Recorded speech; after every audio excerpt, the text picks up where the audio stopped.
10 poems to make your heart flutter. Hello everybody and welcome to my channel. Do me a favor and be a part of our mission to give old stories a new voice. Subscribe today. Thank you. In the Heart of a Rose by George Marion McClellan.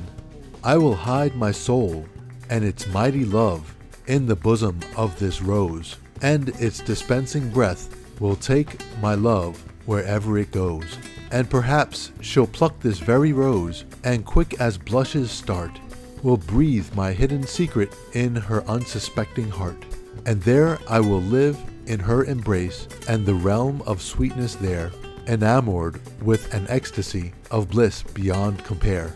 Ever Faithful to You by Lucian B. Watkins. Whenever I read these words, dear heart of your sweet Valentine, I'm sure no heart can ever feel a sweeter joy than mine. Faithful, no word can ever express a truer, greater love. No truer constancy than this have angels up above. Ever, then eternally you pledge that you'll be true. For love's sweet sake alone, I choose a happy life with you. Through every sorrow, joy, or pain that we in life may meet, in sweet companionship we'll share the bitter with the sweet. We'll live with these words of faithfulness, whatever our lot may be, and live that we may after death from earthly stains be free.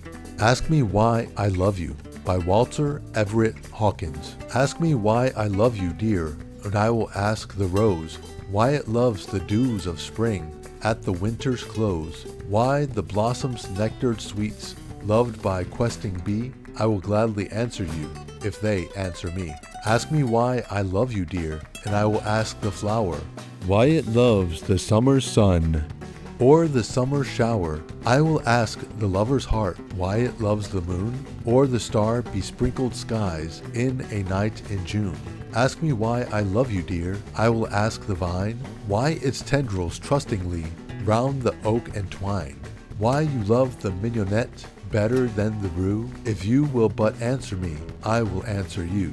Ask me why I love you, dear. Let the lark reply why his heart is full of song when the twilight's nigh, why the lover heaves a sigh when her heart is true. If you will but answer me, I will answer you. Why I Love Thee by Sadakichi, Hartmann. Why I love thee. Ask why the sea wind wanders, why the shore is aflush with the tide, why the moon through heaven meanders like seafaring ships that ride on a sullen, motionless deep, why the seabirds are fluttering the strand where the waves sing themselves to sleep, and starshine lives in the curves of the sand. Meeting at Night by Robert Browning. The gray sea and the long black land, and the yellow half-moon large and low, and the startled little waves that leap in fiery ringlets from their sleep. As I gain the cove with pushing prow, and quench its speed, the slushy sand. Then a mile of warm sea-scented beach, 3 fields to cross till a farm appears, a tap at the pane, the quick sharp scratch, and blue spurt of a lighted match, and a voice less loud through joys and fears than the 2 hearts beating each to each. The Passionate Shepherd to His Love by Christopher Marlowe. Come live with me and be my love, and we will all the pleasures prove that valleys, groves, hills, and fields, woods or steepy mountain yields. And we will sit upon the rocks, seeing the shepherds feed their flocks by shallow rivers to whose falls melodious birds sing madrigals. And I will make thee bed of roses, and 1,000 fragrant posies, a cap of flowers, and a kirtle, embroidered all with leaves of myrtle, a gown made of the finest wool, which from our pretty lambs we pull, fair-lined slippers for the cold, with buckles of the purest gold, a belt of straw and ivy buds, with coral clasps and amber studs. And if these pleasures may thee move, come live with me and be my love. The shepherd swain shall dance and sing for thy delight each May morning. If these delights thy mind may move, then live with me and be my love. The Definition of Love by Andrew Marvell. My love is of a birth as rare as 'tis for objects strange and high. It was begotten by despair upon impossibility. Magnanimous despair alone could show me so divine a thing. where feeble hope could never have flown, but vainly flapped its tinsel wing. And yet I quickly might arrive, where my extended soul is fixed, but fate does iron wedges drive, and always crowd itself betwixt. For fate with jealous eye does see two perfect loves, nor let them close.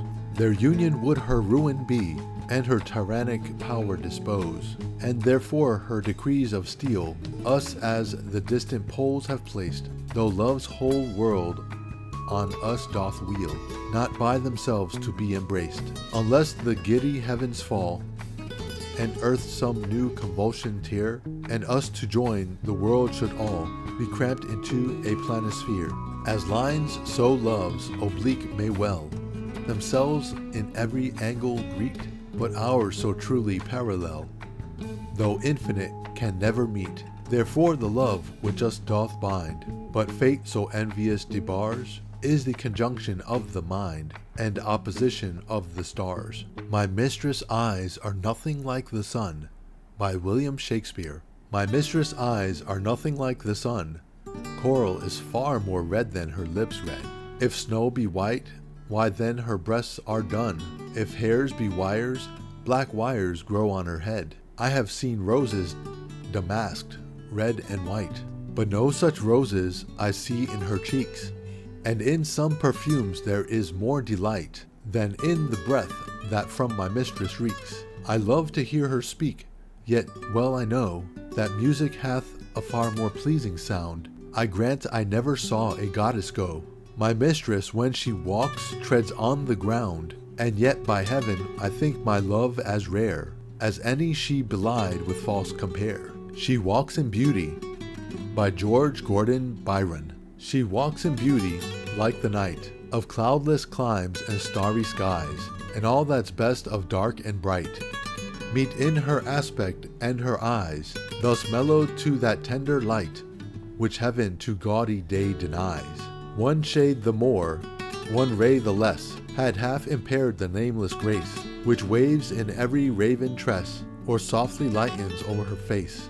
Where thoughts serenely sweet express how pure, oh dear, their dwelling place. And on that cheek and over that brow, so soft, so calm, yet eloquent, the smiles that win, the tints that glow, but tell of days in goodness spent, a mind at peace with all below, a heart whose love is innocent. Love's Philosophy by Percy Bysshe Shelley. The fountains mingle with the river, and the rivers with the ocean. The winds of heaven mix forever with a sweet emotion. Nothing in the world is single, all things by a law divine, in one another's being mingle. Why not I with thine? See the mountains kiss high heaven, and the waves clasp one another. No sister flower would be forgiven if it disdained its brother. And the sunlight clasps the earth, and the moonbeams kiss the sea. What is all this sweet work worth, if thou kiss not me? Okay, everybody, I said there were 10 poems to make your heart flutter, but guess what? I've got one more. Shall I compare thee to a summer's day? By William Shakespeare. Shall I compare thee to a summer's day? Thou art more lovely and more temperate. Rough winds do not shake the darling buds of May, and summer's lease hath all too short a date. Sometime too hot the eye of heaven shines, and often is the gold complexion dimmed, and every fair from fair sometime declines, by chance or nature's changing course untrimmed. But thy eternal summer shall not fade, nor lose possession of that fair thou oust, nor shall death brag thou wanderest in its shade, when in eternal lines to time thou growest. So long as men can breathe or eyes can see, so long lives this, and this gives life to thee. Thank you for joining us tonight, and if you haven't done so already, please subscribe. JPR Reads, breathing life into timeless tales.